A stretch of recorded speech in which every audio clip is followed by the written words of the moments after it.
So to explain it to you, we will follow this way. So first of all, introduction as limits of classical logic. In fuzzy logic, we will talk about historical definitions. In principles of fuzzy logic. Then example, we will talk about the typing problem, and then applications to conclude with conclusion. So fuzzy logic. So in classical logic, all propositions are whether true or false. So the true is whether 1 or 0. For example, in this set, if the item is in the set, the answer will be 1.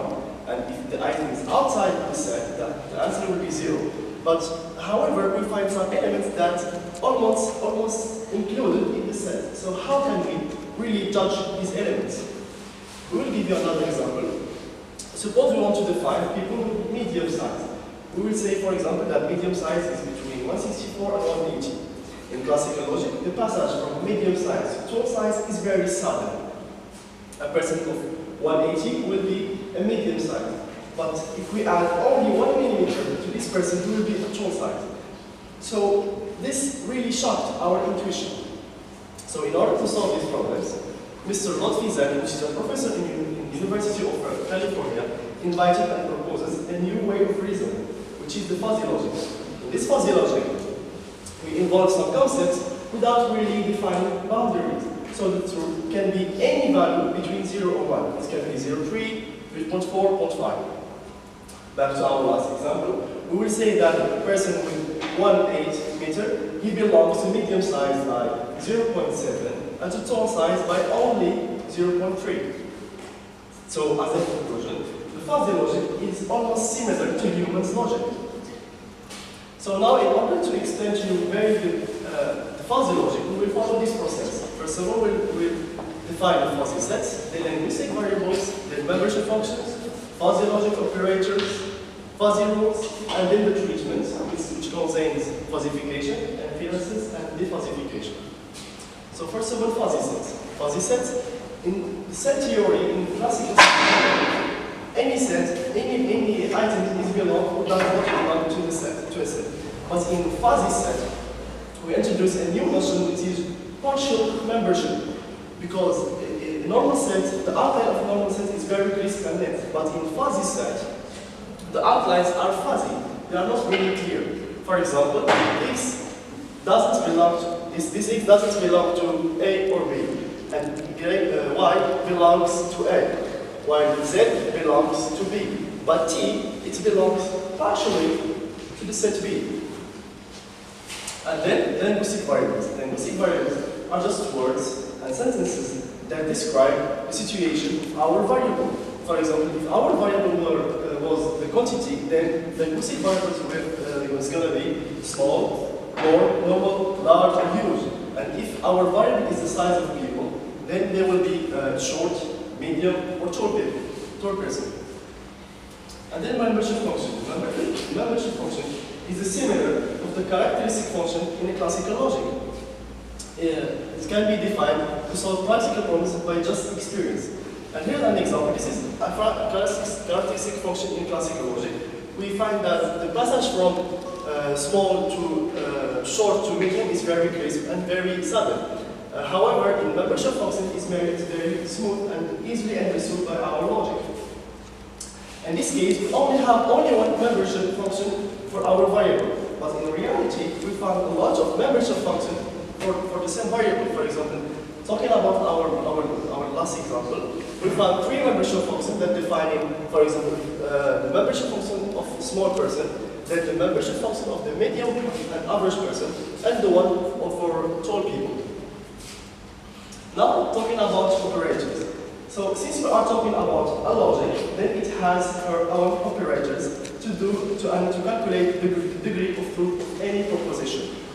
In the following proposition, we will note the degree of truth of any proposition by P of A.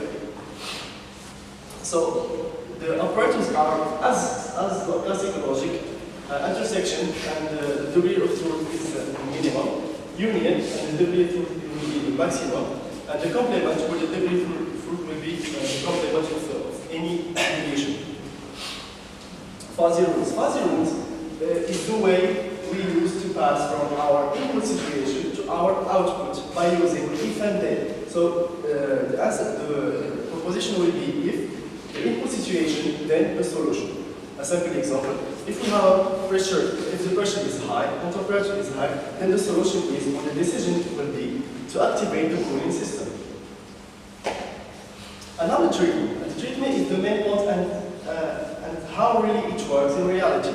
It begins by falsification, then fuzzy inference process, where we use fuzzy rules, then the diffusification. First of all, the falsification. It's very simple. It will attribute to any continuous variable a linguistic variable. For example, if this one is characterizing freezing temperature, this one will attribute to this one cool weather, for this one warm, and for this one hot.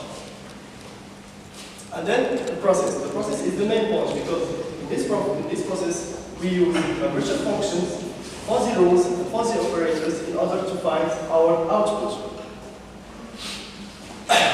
And this is an example of inference. Here we have our input, and this is our output, and this is the last output of our inference process.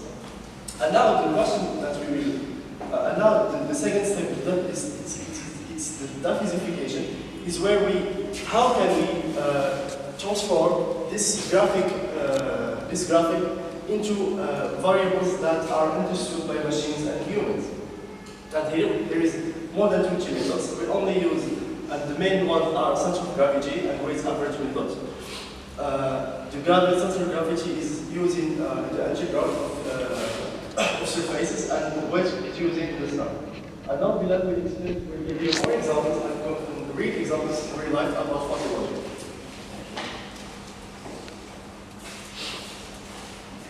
Good morning, everyone. After taking a look at the definition and principles of fuzzy logic, it's time to look into some examples and applications. In order to prove that fuzzy logic is very powerful in solving complex situations and complex problems where a lot of inputs and a lot of behaviors are involved, there's a very classical and very known example called the tipping problem. So the problem goes like this. At the end of a meal at a restaurant, you have to choose how much to leave as a tip to the restaurant.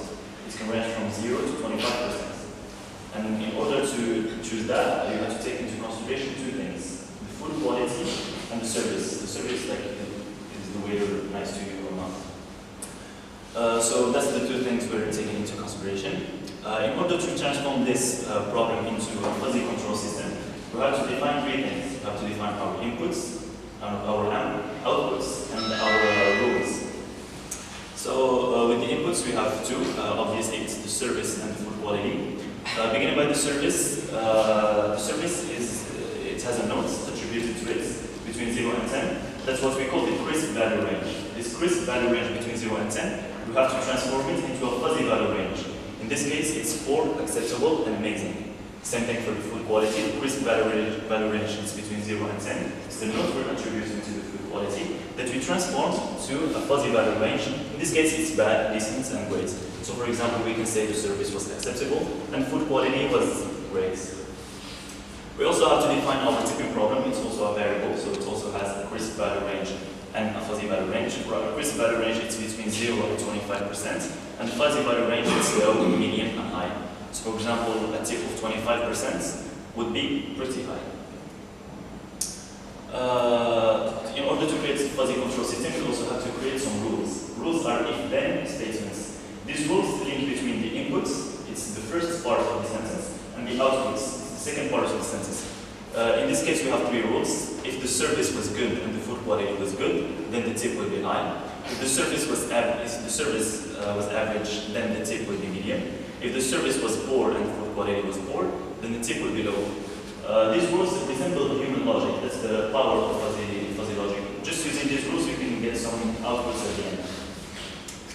And the usage of, we have to create a program that its usage has to be like this. For example, we tell it that the service we rated 9.8. It was pretty good, but the food quality was pretty acceptable. It was 6.5. So the program that we are creating will recommend to us that we need a 20.2% tip.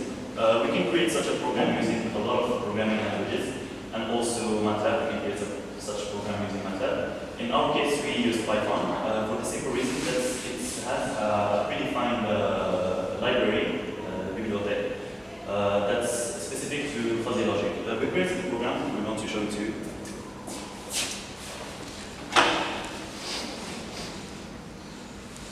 this is how it looks like. So, as you know, we begin by importing our libraries in Python. In this case, we're only going to use two libraries. NumPy, it's libraries to deal with matrix. And the library we're talking about is skfuzzy. It's called skfuzzy. This library contains a lot of predefined functions that are specific to creating rules, for example, to creating variables, to attributing membership functions. So it's really helpful in our case. First thing is defining our inputs, our outputs. This is how we do such a thing.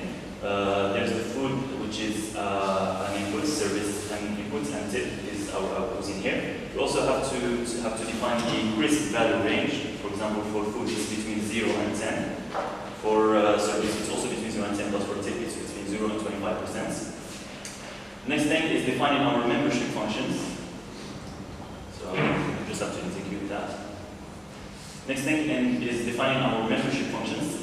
We can do automatically such a thing using just one line of coding, for example, for food, for service, and also for tipping.